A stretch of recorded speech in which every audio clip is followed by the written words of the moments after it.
बहुत स्वागत है आप सभी का इंडिया न्यूज के डिजिटल प्लेटफॉर्म पर। आपके साथ मैं हूं अंजलि मुदगल।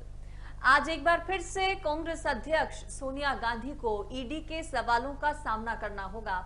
आज एक बार फिर से ईडी के जो अधिकारी हैं वो सोनिया गांधी से नेशनल हेराल्ड केस में पूछताछ करेंगे।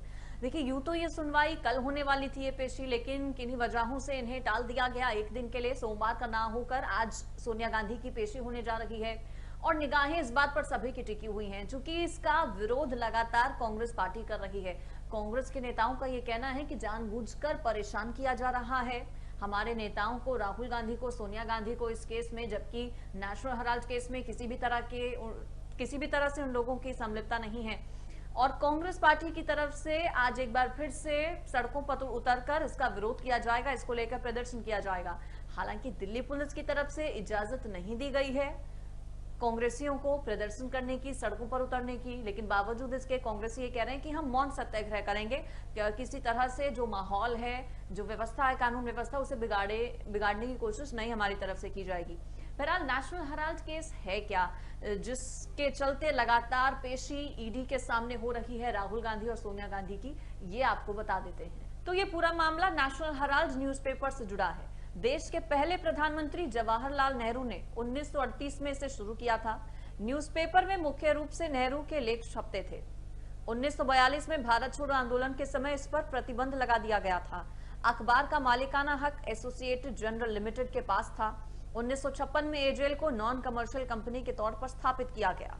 90 करोड़ का कर्ज बताया गया इसके बाद इस कंपनी पर। 2010 में यंग इंडियन प्राइवेट लिमिटेड के नाम से एक दूसरी कंपनी बना दी जाती है।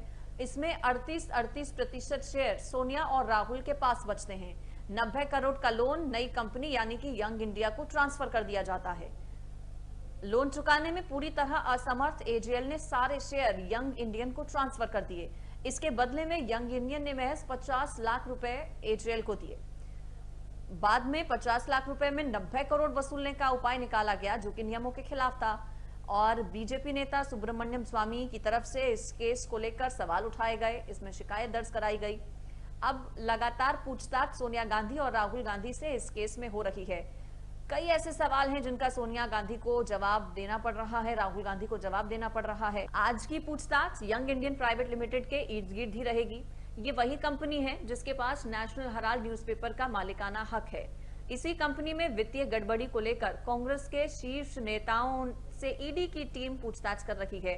सोनिया गांधी और राहुल गांधी यंग इंडियन में मेजॉरिटी शेयर धारक। राहुल की तरह सोनिया गांधी भी कंपनी में 38% हिस्सेदारी रखती हैं। दोनों की हिस्सेदारी कुल मिलाकर इस पूरे मामले में 76% की है। कांग्रेस कहती आई है कि यंग इंडियन ने किसी भी तरह से कोई गड़बड़ी नहीं की, वो एक नॉन फॉर प्रॉफिट कंपनी है। सवाल कई सारे हैं जिन पर से पर्दा उठना अभी बाकी है। तो इसके अलावा भी कई ऐसे सवाल हैं जिनको लेकर ईडी की जो टीम है वो पूछताछ कर रही है सोनिया गांधी और राहुल गांधी से। राहुल गांधी की पूछताछ की अगर हम बात करें तो शेयर पैटर्न को लेकर, यंग इंडिया कंपनी लिमिटेड को लेकर, एजेएल को लेकर लगातार कई सवाल जवाब राहुल गांधी से ईडी की टीम ने किए। अब सोनिया गांधी से पूछताछ चल रही है। एक तरफ कांग्रेस नेता हवाला ये भी दे रहे हैं कि सोनिया गांधी की तबीयत चूंकि नासाज रहती है, ऐसे में उनको परेशान किया जा रहा है, तंग किया जा रहा है।